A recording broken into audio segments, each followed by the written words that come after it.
बेलापुर विधानसभा से चुनावी मैदान में उतरे एनसीपी शरद पवार तथा महाविकास आघाड़ी के उम्मीदवार संदीप नाइक ने अपने प्रतिद्वंदी को कांटे की टक्कर देकर केवल 377 वोटों से हार का सामना करना पड़ा।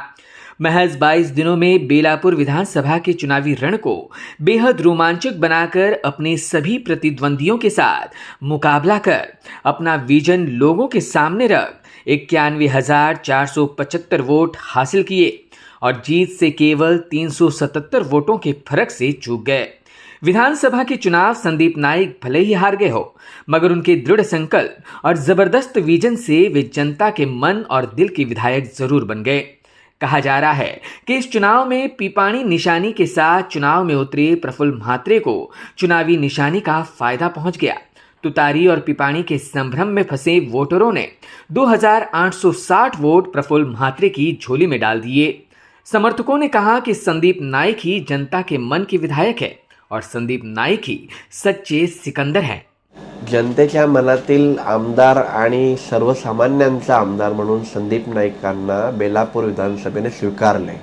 बेलापूरमधील सर्व जनतेने संदीप नाईकांवर 91,000 पेक्षा जास्त मतांचा आशीर्वाद देऊन खऱ्या अर्थाने त्यांना आपला आमदार म्हणून निवडले। हार जीत हा जरी इलेक्शन डिपार्टमेंटचा सर्टिफिकेशनचा भाग असला, परंतु एका बाजूला 10 वर्ष आमदार असलेली व्यक्ती आणि विकासाच्या मोठमोठ्या गोष्टी दाखवून इमले दाखवून एका बाजूला बेलापूरचा विकास मी केला असं सांगणारी व्यक्ती एका बाजूला, आणि दुसऱ्या बाजूला हा युवा ज्यानं खऱ्या अर्थाने सगळ्यांचे मन जिंकलं। अख्ख्या महाराष्ट्रात भाजपाची लाट जी दिसली, भल्यांचा जिथं पराभव झाला। मला अभिमान आहे माझ्या नेत्याचा की 377 मतांची झुंज ही हार नाही, पलीकडच्याही माहीत आहे।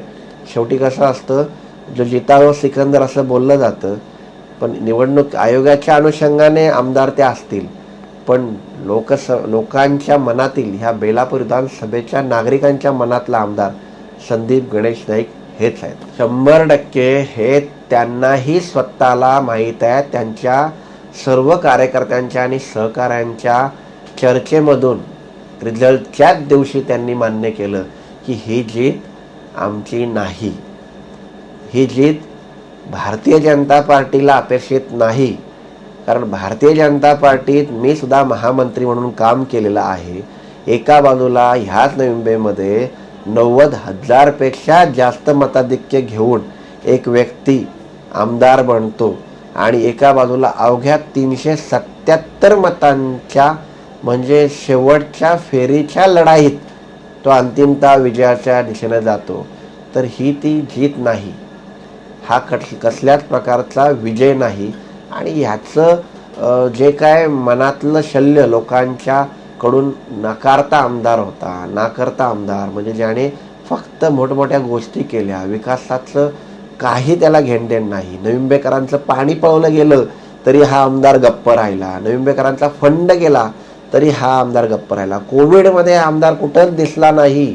आणि अशा सगळ्या गोष्टींच्या म्हणजे युवांसाठी बेरोजगार युवकांसाठी कधी हा आमदार कधी लढलाच नाही।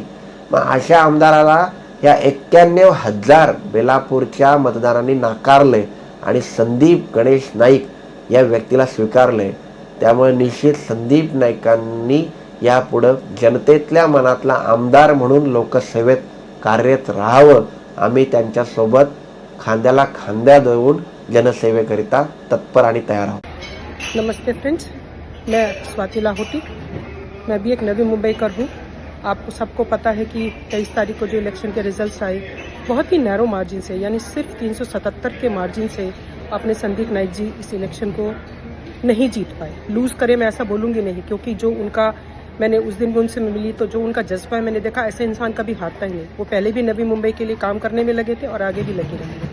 और अब देखिए, दूसरे पक्ष के साथ स्टेट मशीनरी, पूरा पार्टी का महकमा लगा हुआ है, इतनी भयंकर सपोर्ट मिला है, उसके बाद भी इतने नैरो मार्जिन से, कुछ ऐसे जैसे 99 पे जाके बैट्समैन आउट हो जाता है। लेकिन संदीप नाइक जी को, उनके सब समर्थकों, सब कार्यकर्ताओं, सब नवी मुंबईकरों की तरफ से मैं कहना चाहूँगी, आप कल भी हमारे आमदार थे और आज भी हमारे आमदार हैं और कल भी रहेंगे। कारण उनके पास नवी मुंबई के तरक्की के काम करने की विरासत भी है और उनके पास विजन भी है। मैंने उनका 1-2 कम्युनिटी के साथ डायलॉग देखा था। उनके पास नवी मुंबई के आने वाले भविष्य के लिए पूरे प्लान्स है, पूरा डेटा स्टैटिस्टिक्स उनके टिप्स पर है। उसके बाद मैं इस निष्कर्ष पर पहुंची कि ये तो नवी मुंबई में रहते ही हैं, नवी मुंबई भी उनकी रगों में शिरकत करता है। वो मेरे आमदार हैं, हर नवी मुंबईकर के आमदार हैं। तो इसके जरिए संदीप नाइक जी तक हम लोग अपनी बात पहुंचाने की कोशिश करते हैं कि आप कल भी हमारे आमदार थे और कल भी रहेंगे, और आप तो वीर शिवा के वंशज हैं। आप तो आगे जाना ही जाना है। आप तो सूर्य हैं, प्रकाशपुंज हैं। आपके उदय को कोई नहीं रोक सकता। जय हिंद, जय Maharashtra. Bureau input EW network.